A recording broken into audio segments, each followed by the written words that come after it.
ആഴത്തിലെന്നോടൊന്നിടപെടണേ, ആത്മാവിലെന്നോടൊന്നിടപെടണേ, ആഴത്തിലെന്നോടൊന്നിടപെടണേ, ആത്മാവിലെന്നോടൊന്നിടപെടണേ.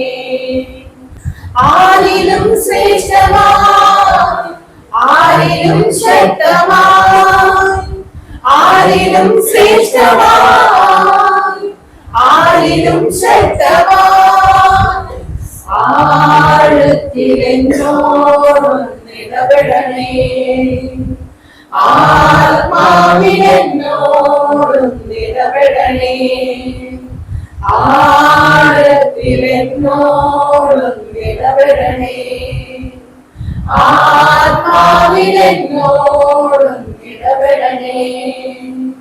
മാനീർത്തോഴിയായി കാക്ഷിക്കുമ്പോൾ ആത്മാവിനായി ദാഹിക്കുന്നേ, മാനീർത്തോഴിയായി കാക്ഷിക്കുമ്പോൾ ആത്മാവിനായി ദാഹിക്കുന്നേ. ആജീവനീരെനിക്കേകിടണേ, യേശുവേ ഞാൻ നിന്റെ ദാനമല്ലോ. ആജീവനീരെനിക്കേകിടണേ, യേശുവേ ഞാൻ നിന്റെ ദാനമല്ലോ. ആരിലും ശ്രേഷ്ഠമായി, ആരിലും ശക്തമായി, ആരിലും ശ്രേഷ്ഠമായി, ആരിലും ശക്തമായി, ആഴത്തിലെന്നോടൊന്നിടപെടണേ, ആത്മാവിലെന്നോടൊന്നിടപെടണേ, ആഴത്തിലെന്നോടൊന്നിടപെടണേ, ആത്മാവിലെന്നോടൊന്നിടപെടണേ. അവിടെ ലൂക്കോസ് ചെയ്ത സുവിശേഷം 17-ാമത്തെ അധ്യായം 11 മുതലുള്ള വാക്യങ്ങളാണ് വായിച്ചത്. അതിൻ്റെ ആദ്യം വായിക്കുന്ന ഇങ്ങനെയാണ്: കർത്താവ് ഒരു ദേശത്തോട് ഇങ്ങനെ പോകുന്ന സമയത്ത്, അല്ലെ യെരുശലേമേക്കും ഗലീലയ്ക്കും നടുവിൽ കൂടി കടന്നു പോകുന്ന സമയത്ത് അവിടെ 10 കുഷ്ഠരോഗികൾ. എത്ര കുഷ്ഠരോഗികളായിരുന്നു? അല്ലെങ്കിൽ ഇങ്ങോട്ട് ശ്രദ്ധിക്കണേ, വചനം നമുക്ക് വായിച്ചുറക്കെ വായിച്ചു തരാം. എല്ലാവരും ശ്രദ്ധിക്കാം. 10 കുഷ്ഠരോഗികൾ. എത്ര പേരായിരുന്നു അവിടെ? 10 കുഷ്ഠരോഗികൾ യേശുവിൻ്റെ അടുക്കിലേക്ക് വന്നു. അവിടെ പറയുന്നത് എങ്ങനെയാണ്? അടുക്കിലേക്ക് വന്നു എന്ന് പറയുന്നുണ്ട്. അതിൻ്റെ 12-ാമത്തെ വാക്യം ഇങ്ങനെ വായിക്കുന്നത്: ചെല്ലുന്ന നേരം കുഷ്ഠരോഗികളെ 10 പേർ വന്ന് എതിർപ്പെട്ടു അകലെ നിന്നു. അവിടെ പറഞ്ഞെങ്ങനെ? അകലെ നിന്നു. അന്നത്തെ സാഹചര്യം അനുസരിച്ച് നോക്കുകയാണെങ്കിൽ കുഷ്ഠരോഗം എന്ന് പറയുമ്പോൾ അവിടെ ലേവ്യ പുസ്തകത്തിൽ നമ്മൾ നോക്കുകയാണ്, 13-ാമത്തെ അധ്യായം വായിച്ച് നോക്കുമ്പോൾ മനസ്സിലാകുന്ന ഒരു കാര്യം ഇങ്ങനെയാണ്: ആ കുഷ്ഠരോഗികൾ എങ്ങനെയായിരിക്കണം? കാരണം കുഷ്ഠരോഗികൾ എന്ന് പറയുമ്പോൾ അവർ മറ്റ് ജനത്തിൽ നിന്ന്, അല്ലെങ്കിൽ ആ ഒരു ഗ്രാമത്തിലായിരിക്കും, ആ ദേശത്ത് നിന്ന് വേർപെട്ട് ജീവിക്കുന്ന, അല്ലെ വേർപെട്ടായിരിക്കേണ്ടുന്ന വ്യക്തികളാണ് അതൊക്കെ കുഷ്ഠരോഗി എന്ന് പറയുന്നത്. അവിടെ പറയുന്നത് എങ്ങനെയാണ്? ആ ലേവ്യ പുസ്തകം വായിക്കുമ്പോൾ മനസ്സിലാവുന്ന ഒരു കാര്യം, തന്നെത്താൻ അശുദ്ധനെന്ന് വിളിച്ചു പറയണം. കാരണം ആ കുഷ്ഠരോഗികളെ സംബന്ധിച്ചിടത്തോളം അവര് എങ്ങനെയാണ്? അവർ വാഗൊണ്ട് എങ്ങനെയാണ് താൻ അശുദ്ധനാണ്, അല്ലെങ്കിൽ ഞാൻ അശുദ്ധനാണ് എന്ന് പറഞ്ഞുകൊണ്ടിരിക്കണം. ഒരു ആൾക്കൂട്ടത്തിന് നടുവിലേക്ക് അവർക്ക് വരാനായിട്ട് ഒരിക്കലുമേ കഴിയുന്നതല്ല. കാരണം തനിച്ചു പാർക്കണം, അല്ലെങ്കിൽ ഒരു ഗ്രാമത്തിലായിരിക്കുന്ന ആൾക്കാരെ കൂടെ അവർക്ക് പാർക്കാനായിട്ട് ഒരിക്കലുമേ കഴിയത്തില്ല. അവർ പാളയത്തിന് പുറത്ത്, ദൈവജനം പറഞ്ഞ പാളയത്തിന് പുറത്ത് തനിച്ച് താമസിക്കുന്നു. ആരാണ് അങ്ങനെ താമസിക്കുന്നത്? കുഷ്ഠരോഗികൾ എങ്ങനെയായിരിക്കണം? പാളയത്തിന് പുറത്ത് തനിച്ച് താമസിക്കണം. പക്ഷെ അവര് തന്നെത്താൻ അശുദ്ധനെന്ന് പറയുന്നവരായിരിക്കണം. അപ്പൊ നമ്മൾ ചിന്തിക്കണം, അവര് കർത്താവിന്റെ അടുക്കലേക്ക് വരുന്ന സമയത്ത് ആ വചനം പറഞ്ഞ അവരെ അകലെ നിന്നുകൊണ്ട് കർത്താവിനോട് അപേക്ഷിച്ച്. എന്താ അപേക്ഷിച്ചത്? അതിന്റെ തൊട്ട് താഴെയുള്ള വാക്യം ഇങ്ങനെ പറയുന്നത്, അത് പറഞ്ഞു കഴിഞ്ഞാൽ അവർ അപേക്ഷിച്ച ഒരു കാര്യം, യേശുനായകൻ ഞങ്ങളോട് കരുണയുണ്ടാകണമേ. അവിടെ കുഷ്ഠം മാറണമേ എന്നല്ല അവർ കർത്താവിനോട് പറഞ്ഞ ഒരു കാര്യം, നമ്മളോട് കരുണയുണ്ടാകണമേ. അപ്പോൾ നമ്മൾ ചിന്തിക്കണം എന്നൊരു കാര്യം, അവരുടെ ആവശ്യം എന്തായിരുന്നു? കുഷ്ഠരോഗം മാറണം എന്നായിരുന്നു അവരുടെ ആവശ്യം. പക്ഷെ അവർ ചെയ്ത ഒരു പ്രവൃത്തി, യേശുനായകൻ ഞങ്ങളോട് കരുണ തോന്നണം. എന്താ പറഞ്ഞത്? കരുണ തോന്നണമേ എന്ന് പറഞ്ഞു. അപ്പൊ ആ കർത്താവ് തൊട്ട് താഴെ പറയുന്ന ഒരു കാര്യമുണ്ട്. ദൈവം പറഞ്ഞൊരു കാര്യം, നിങ്ങളെ തന്നെ പുരോഹിതന്മാർക്ക് കാണിക്കണം. അവിടെ പഴയ നിയമപ്രകാരം നമ്മൾ നോക്കുകയാണെങ്കിൽ അവർക്ക് കുഷ്ഠം വന്നു കഴിഞ്ഞാൽ ആദ്യം ആരാണെന്ന് ചെക്ക് ചെയ്യുന്ന അറിയാം. അവിടുത്തെ പുരോഹിതന്മാര് അവരെ ചെക്ക് ചെയ്തിട്ട് നിങ്ങൾ കുഷ്ഠമാണെങ്കിൽ മാറി പാർക്കാൻ വേണ്ടിയിട്ട് പറയും. തിരിച്ച് 7 ദിവസം ആദ്യം ഒന്ന് മാറി താമസിച്ച് 7 ദിവസം കഴിഞ്ഞ ശേഷം തിരിച്ച് വീണ്ടും ആ പുരോഹിതന്റെ അടുക്കലേക്ക് ഒന്ന് നോക്കണം. കാരണം പുരോഹിതനാണ് ചെക്ക് ചെയ്യുന്നത്. അത് കുഷ്ഠം മാറിയെങ്കിൽ തിരിച്ച് അവർ ഗ്രാമത്തിൽ വസിക്കും. അതുകൊണ്ടാണ് കർത്താവ് പറയുന്നത്, നിങ്ങൾ പോയി പുരോഹിതനെ കാണിക്കണം. കർത്താവിൻ്റെ അത് വേറെ ഒന്നും പറഞ്ഞില്ല. യേശുനാഥൻ നിങ്ങളോട് കരുണ തോന്നണം എന്ന് മാത്രമേ പറഞ്ഞു. പക്ഷെ കർത്താവ് പറഞ്ഞൊരു കാര്യം ഇങ്ങനെയാണ്, നിങ്ങൾ പോയി ആരെ കാണണം? പുരോഹിതനെ കാണണം. ഞാൻ ഇന്ന് പറയാൻ ആഗ്രഹിക്കുന്ന ഒരു കാര്യം, നമ്മുടെ ഹൃദയത്തിലെ ആഗ്രഹങ്ങളെ പോലും അല്ലെങ്കിൽ ഹൃദയത്തിലെ നമ്മുടെ ഒരു ആവശ്യം, ഹൃദയത്തിലെ അപേക്ഷകളെ പോലും നന്നായിട്ട് അറിയുന്ന ഒരു ദൈവമുണ്ട്. കാരണം കർത്താവ് ഇവിടെ പറയുന്നു, കർത്താവിൻ്റെ അടുത്ത് ഒരിക്കലുമേ ആ 10 കുഷ്ഠരോഗികൾ വന്നിട്ട് കർത്താവ് നമ്മുടെ കുഷ്ഠത്തെ മാറ്റണം എന്ന് പറഞ്ഞില്ല. യേശുനാഥൻ നമ്മോട് കരുണ തോന്നണം എന്ന് മാത്രമേ പറഞ്ഞു. പക്ഷെ കർത്താവ് എന്ത് ചെയ്തു? അവിടെ ഹൃദയത്തിലെ ഞെരുക്കത്തെ, അവിടെ ഹൃദയത്തിലെ ഭാരത്തെ അവർ എന്ത് പറഞ്ഞ് വിവേചിച്ചാണ്. നമ്മുടെ ഹൃദയത്തിലെ ആഗ്രഹങ്ങളെ, വിചാരങ്ങളെ, ചിന്തകളെ പോലെ അറിയുന്ന ഒരു ദൈവത്തിന്റെ സന്നിധി നമ്മൾ ഇന്ന് ആയിരിക്കുന്നു എന്നുള്ളൊരു കാര്യത്തെ നമ്മൾ ഓർത്തിരിക്കണം. കാരണം പലപ്പോഴും നമ്മുടെ ഹൃദയത്തിൽ എന്തെങ്കിലും ഞെരുക്കം ഉണ്ടെങ്കിൽ, അല്ലെങ്കിൽ എന്തെങ്കിലും ഭാരം ഉണ്ടെങ്കിൽ, അല്ലെങ്കിൽ ഏതെങ്കിലും രോഗ സംബന്ധമായിട്ട് എന്തെങ്കിലും പ്രശ്നം ഉണ്ടെങ്കിൽ അത് കർത്താവിന് പൂർണ്ണമായിട്ടും അറിയാം. ആ ഒരു ദൈവത്തിന്റെ സന്നിധി നമ്മൾ ആയിരിക്കുന്നു. അതുകൊണ്ട് കർത്താവ് ആ 10 കുഷ്ഠരോഗികൾക്ക് പറഞ്ഞു, നിങ്ങൾ പോയി പുരോഹിതനെ കാണണം. അവരടുത്ത ചെയ്തൊരു പ്രവൃത്തിയുണ്ട്. 10 പേരും എന്ത് ചെയ്ത്? സംശയിച്ചില്ല കർത്താവിനെ സംശയിക്കാതെ അവരെന്ത് ചെയ്യുന്ന 10 പേര് ഒരു മനസ്സോടെ ആ പുരോഹിതന്റെ അടുക്കലേക്ക് പോകുവാനായിട്ട് ഒരുങ്ങി. പക്ഷെ നമ്മളെ ചിന്തിച്ചാൽ നമ്മളടുത്താണ് കർത്താവ് പറഞ്ഞതെങ്കിൽ നമ്മൾ പോയി ഇങ്ങനെ പറഞ്ഞു, കർത്താവ് നമ്മുടെ കരുണ തോന്നണം എന്ന് പറയുന്ന സമയത്ത് നമ്മൾ ആ കർത്താവ് തിരിച്ചു പറയും, നമ്മൾ പോയി കുഷ്ഠരോഗം മാറാൻ വേണ്ടി പുരോഹിതനെ കാണണം എന്ന് പറയണം എന്ന് പറയുമ്പോൾ നമ്മളാണെങ്കിൽ എന്ത് ചിന്തിച്ചേനെ?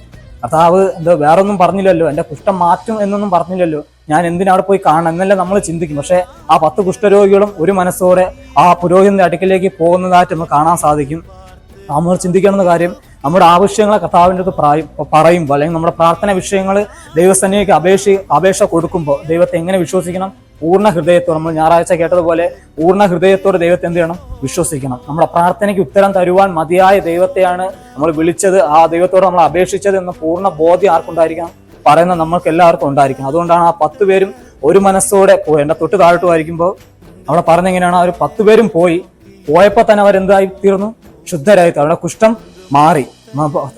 നമ്മൾ ശ്രദ്ധിക്കേണ്ടുന്ന ഒരു കാര്യം, ആ 10 പേരും ഒരു മനസ്സോടെയാണ് പോയത്. നമ്മളിന്ന് ചിന്തിക്കേണ്ടത്, നമ്മൾ ദൈവസ്ഥനിയിൽ നമ്മൾ പല വിഷയങ്ങളും പ്രാർത്ഥനയായിട്ട് അല്ലെങ്കിൽ അപേക്ഷയായിട്ട് ദൈവഭാഗത്തേക്ക് നമ്മൾ കൊടുക്കുന്നുണ്ട്. പക്ഷേ നമ്മൾ ഒരു മനസ്സോടെ ആയിരിക്കണം അത് ചെയ്യേണ്ടത്. കാരണം ഒരു കുടുംബത്തിലായിരിക്കുമ്പോൾ ഒരു വിഷയത്തിന് വേണ്ടി പ്രാർത്ഥിക്കുകയാണ്, നമ്മൾ ഇരുമനസ്സോടെ അല്ല. അല്ലെങ്കിൽ ഒരു വ്യക്തി ഒരു മനസ്സും അല്ലെങ്കിൽ അടുത്തൊരു വ്യക്തി വേറൊരു താല്പര്യത്തോടാണ് ഇരിക്കുന്നതെങ്കിൽ അതിന് ഉത്തരം ഒരിക്കലുമേ കിട്ടത്തില്ല. പക്ഷെ ഒരു മനസ്സോടെയാണ് നമ്മൾ പ്രാർത്ഥന വിഷയത്തെ ദൈവഭാഗത്തേക്ക് കൊടുക്കുന്നതെങ്കിൽ, അല്ലെങ്കിൽ നമ്മൾ വ്യക്തിപരമായിട്ട് ഒരു വിഷയം നമ്മൾ കർത്താവിന്റെ കരുത്തിലേക്ക് കൊടുക്കുകയാണെങ്കിൽ എന്തായിരിക്കണം? പൂർണ്ണ വിശ്വാസത്തോടെ, അല്ലെങ്കിൽ ദൈവം നമുക്ക് ഇതിന് ഉത്തരം തരും എന്നുള്ള പൂർണ്ണ വിശ്വാസത്തോടെ നമ്മൾ ദൈവഭാഗത്തേക്ക് ആ വിഷയത്തെ കൊടുക്കുകയാണെങ്കിൽ ദൈവത്തിന് തീർച്ചയായിട്ടും ഉത്തരം തരുവാനായിട്ട് മതിയായ ദൈവമാണ്. അതിന്റെ തൊട്ട് താഴത്ത് ഒന്നുകൂടെ വായിക്കുമ്പോൾ അതിൽ 10 പേര് സൗഖ്യം പ്രാപിച്ചു. പക്ഷെ ഒരു വ്യക്തി മാത്രമേ തിരിച്ച് നന്ദി പറഞ്ഞുകൊണ്ട് ഉത്സാഹത്തോടെ ദൈവഭാഗത്തേക്ക് വന്ന് നന്ദി പറഞ്ഞു. അപ്പോൾ നമ്മൾ ചിന്തിക്കേണ്ടുന്ന ഒരു കാര്യം ഇങ്ങനെയാണ്, നമ്മൾക്ക് പലപ്പോഴും നമ്മൾ ഓരോ വിഷയത്തിന് വേണ്ടിയിട്ടും പ്രാർത്ഥനയ്ക്ക് വേണ്ടിയിട്ട് നമ്മൾ ദൈവസന്നിധിയിൽ ആയിരിക്കുമ്പോൾ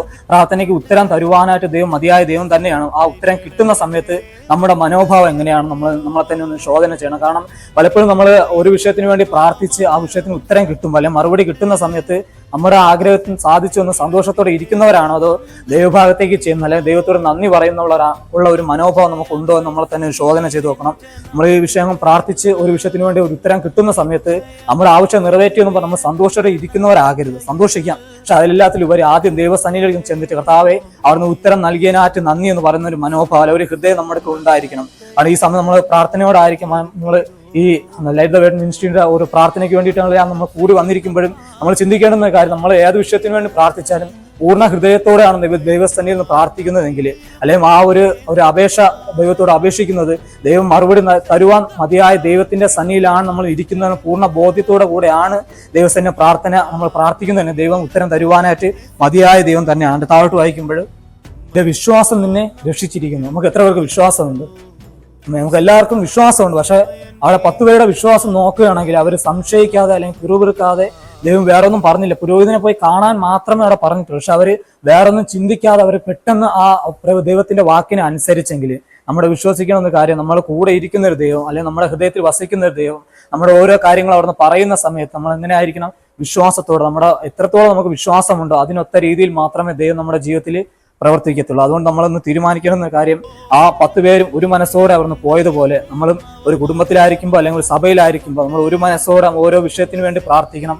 അതിന്റെ തൊട്ടു താഴെ നമ്മൾ പറയുന്ന ഒരു കാര്യം, നമ്മുടെ ഹൃദയത്തിലെ ആഗ്രഹങ്ങളെ പോലും അറിയുന്ന ഒരു ദൈവം. പലപ്പോഴും നമ്മൾ ആ കഴിഞ്ഞ ഞായറാഴ്ച നമുക്ക് ഹന്ന ഒരു മനോവ്യസനത്തോടെയാണ് പ്രാർത്ഥിച്ചത്. അത് വാക്കുകൊണ്ടൊന്നും പറഞ്ഞില്ല, പക്ഷേ ഹൃദയത്തിൽ ആ ഞെരുക്കത്തോടുകൂടി പ്രാർത്ഥിച്ചെങ്കിൽ നമ്മളും ഒരു വിഷയത്തിന് വേണ്ടി പ്രാർത്ഥിക്കുന്ന സമയത്ത് നമ്മുടെ ഹൃദയത്തിൽ അത്രത്തോളം ആ വിഷയത്തിന് ഉത്തരം കിട്ടണമെന്ന് ഒരു ആഗ്രഹം ഉണ്ട്. ആ ഒരു ഞെരുക്കത്തോട്, അല്ലെങ്കിൽ മറ്റുള്ള ഏതെങ്കിലും ആരുടെയും വിഷയം ആയിരിക്കാം, പക്ഷെ അത് നമ്മുടെ വിഷയമായിട്ട് നമ്മൾ സ്വയം ഏറ്റെടുത്ത് പ്രാർത്ഥിക്കുകയാണെങ്കിൽ നമുക്ക് പൂർണ്ണമായിട്ടും അതിന് വിജയം അല്ലെങ്കിൽ അതിന് ഉത്തരം നൽകുവാനായിട്ട് മതിയായ ദൈവത്തിന്റെ സന്നിധി നമ്മൾ ആയിരിക്കുന്നത്. അതിന്റെ തൊട്ട് താഴെ നമ്മൾ വായിച്ചത് ആ 10 പേരിൽ ഒരു വ്യക്തി മാത്രമേ അങ്ങനെ തിരിച്ച് നന്ദി പറയുവാനായിട്ട് വന്നു. പക്ഷെ നമ്മൾ ഈ വിഷയങ്ങൾ ഈ വർഷം തിരിഞ്ഞു നോക്കുമ്പോൾ, നമ്മൾ ദൈവം ചെയ്ത ഓരോ നന്മകളും നോക്കുമ്പോൾ പല വിഷയങ്ങൾക്ക് വേണ്ടിയിട്ട് നമ്മൾ പ്രാർത്ഥിച്ച് ഇന്നും ആ കർത്താവിന് താമസിക്കുന്ന ഒരു വിഷയത്തിന് വേണ്ടിയിട്ട് ഉത്തരം ഇതുവരെ കിട്ടിയില്ല എന്ന് നമ്മൾ വിചാരിക്കുന്നുണ്ടെങ്കിൽ നമ്മളൊന്ന് ചിന്തിക്കുക. കർത്താവിന്റെ തക്ക സമയത്ത് കർത്താവ് നമുക്ക് ആ വിഷയത്തിന്മേൽ ഉത്തരം തരുവാനായിട്ട് മതിയായ ദൈവം. ആ വിഷയത്തിന്മേൽ താമസിക്കുന്നുണ്ട് നമ്മളൊന്ന് ഓർക്കണം. നമ്മളെ കുറച്ച് കാര്യങ്ങൾ പഠിപ്പിക്കാൻ വേണ്ടിയിട്ടാണ്, അല്ലെങ്കിൽ അത് നമ്മളെ കുറച്ച് അതിൽ നിന്ന് തിരുത്താൻ വേണ്ടിയിട്ടായിരിക്കും കർത്താവിന് താമസം വെക്കുന്നത്. പക്ഷേ കർത്താവ് താമസിച്ചായിരുന്നാലും കർത്താവിന്റെ തക്ക സമയത്ത് നമുക്ക് നമ്മുടെ ജീവിതത്തിൽ ആ പ്രവർത്തിക്കുവാനായിട്ട് മതിയായ ദൈവത്തെ നമ്മളൊന്ന് ആരാധിക്കും. നമ്മൾ ചിന്തിക്കണമെന്ന ഒരു കാര്യം, നമ്മൾ വിശ്വാസത്തോടെ പ്രാർത്ഥിക്കുകയാണെങ്കിൽ ദൈവം നമ്മുടെ ജീവിതത്തിൽ പ്രവർത്തിക്കാൻ മതിയായ ദൈവം തന്നെയാണ്. നമ്മൾ സംശയിക്കാതെ വിശ്വസിക്കണം. പ്രാർത്ഥിക്കുന്ന കാര്യങ്ങളെ നമ്മുടെ വിഷയമായിട്ട് ഏറ്റെടുത്ത് നമ്മുടെ ഹൃദയത്തിലെ ആഗ്രഹത്തോടെ ഹൃദയത്തിൽ അപേക്ഷിക്കുകയാണ്, ദൈവത്തോട് അപേക്ഷിക്കുകയാണ്. പൂർണ്ണമായിട്ടും ദൈവം ഉത്തരം നൽകുവാനായിട്ട് മതിയായ ദൈവം.